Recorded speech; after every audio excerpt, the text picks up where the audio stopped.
1915. The world was engulfed in a great war. Across the continent, borders bled into one another. Europe was burning. From the trenches of the West to the frozen frontiers of the East, millions fought. But amidst the chaos, one point stood above all others. A narrow, jagged passage of water, the Dardanelles. The camera tracks the golden lines of conflict as they converge toward this bottleneck. It was the gateway to Istanbul, the vital artery of the Ottoman Empire. To hold this was the key. The view zooms in, past the turbulent seas, into the narrow, winding throat of the passage. The silence here is heavy. The water is dark. The land on either side looms close, pressing in. The gateway was closed. The horizon was darkening, and the storm was already moving in. On the morning of March 18, the horizon broke. It was not a storm, but a forest of steel. Massive Allied warships emerged from the mist, their hulls cutting through the Aegean with mechanical precision. These were the titans of the age. Vessels built to project power across oceans, now gathered for a single, decisive strike. Their heavy guns pivoted in unison, searching for targets along the cliffs. The Allied commanders watched from their bridges, convinced that this display of naval might would shatter the Ottoman resolve. They saw the strait as a path to be cleared, a gateway to be forced open. They planned to steam past the defenses.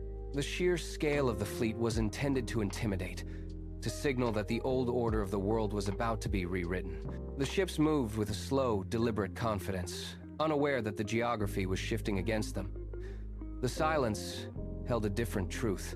The silence shattered. It did not fade. It exploded. From the jagged cliffs, long hidden batteries erupted in a synchronized roar of fire.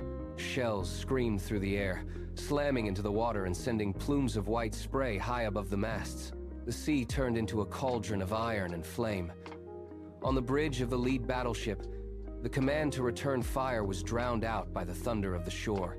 Then, the water beneath the hull buckled. A hidden mine detonated.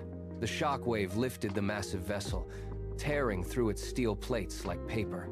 Smoke poured from the deck, thick and black, as the ship began to tilt. Panic rippled through the line. Another ship struck a mine, its propellers churning uselessly in the air before it groaned and settled into the depths. The precision of the morning was gone. In its place was a frantic scramble for the open sea. The Allied fleet, battered and broken, turned away from the strait. The gateway remained closed. The plan had failed. The sea had claimed the pride of the fleet, and the cliffs stood silent once more. The sea had rejected them. With the strait blocked by wreckage and the batteries still active, the Allied command faced a cold reality. The naval path was dead. They could not force the passage, and they could not ignore the fortress that stood in their way. Behind closed doors, the strategy shifted. If the ships could not break the line, the infantry would have to take the cliffs. They turned their gaze toward the Gallipoli Peninsula, a jagged finger of land protruding into the Aegean. It was a landscape of steep ravines and ridges. On the 25th of April, 1915, the new phase of the struggle began.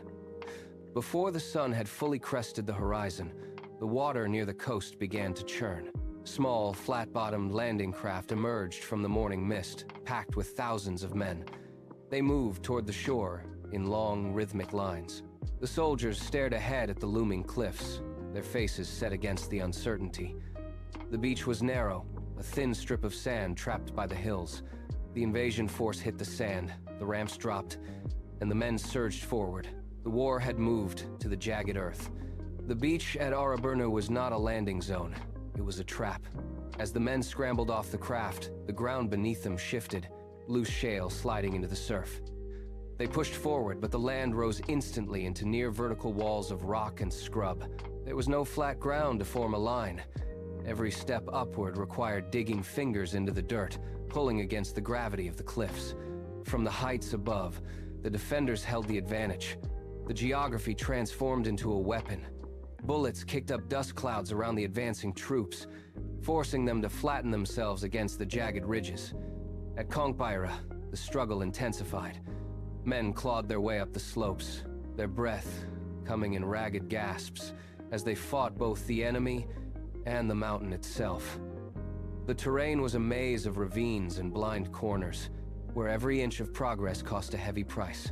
Soldiers pushed through the thick brush, slipping on the loose scree, their movements slowed by the sheer incline. The higher they climbed, the more exposed they became to the fire raining down from the crests.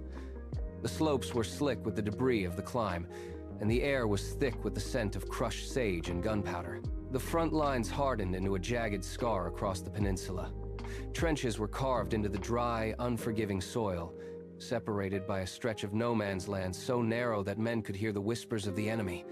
It was a suffocating proximity. Every day began with the rhythmic thud of heavy artillery. The ground beneath the soldiers did not just shake, it heaved, sending plumes of dirt and shrapnel raining down into the cramped, narrow corridors. Smoke choked the air, turning the daylight into a bruised, gray twilight. Thirst became a constant, gnawing ache, and exhaustion pulled at their limbs like lead weights. Yet, when the shelling stopped, the silence was worse. It signaled the next wave. The enemy surged forward, bayonets glinting in the flashes of light, but they met a wall of iron will. The defenders did not yield. They stood in the mud, bracing their shoulders against the crumbling trench walls, firing until their barrels glowed red. In the heart of that furnace, amidst the roar of iron and the spray of earth, they found a singular, desperate courage that defied the logic of the war. Mustafa Kemal appeared on the ridge at Konkbayra when the line was at its thinnest. He did not shout. He stood, feet planted firmly on the uneven rock, his gaze fixed on the horizon where the enemy surged forward. The soldiers around him were spent, their ammunition nearly gone, their movements sluggish with fatigue. A ripple of hesitation passed through the ranks as the pressure mounted. Kemal stepped forward, pointing toward the crest, his posture rigid and unwavering. His voice cut through the chaos, a sharp, singular command that demanded action over fear. The effect was immediate. The men stopped their retreat. They turned, eyes locking onto his steady silhouette, and the atmosphere shifted from desperation to defiance. He walked among them, checking the line, ensuring every man understood the stakes. They rose as one, bayonets leveled, bracing against the slope. The hesitation vanished, replaced by a cold, focused intent. The heavy guns fell silent, not by choice, but by necessity. Month after month of grinding attrition had stripped the Allied fleet of its momentum. On the beaches, the supply lines withered. The realization rippled through the command tents.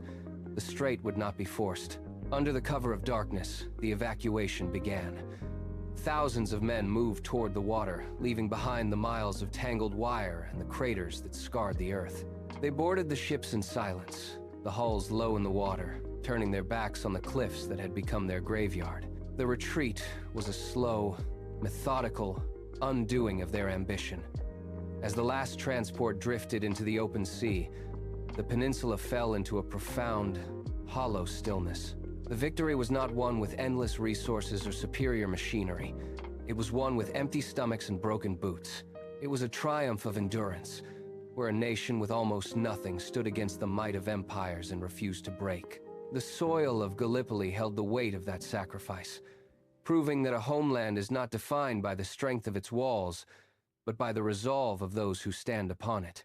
Today, the wind sweeps across the hills of Gallipoli, moving through tall grass that hides the remnants of the trenches.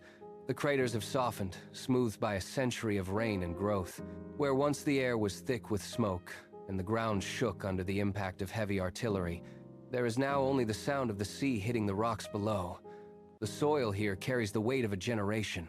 Sacrifice forged legend, courage defined borders. Every ridge, every valley, and every stretch of beach stands as a testament to the cost of independence. The history written into this earth remains clear. It speaks of a time when a people stood against the tide and refused to yield. The words carved into the memory of the world still echo across these cliffs.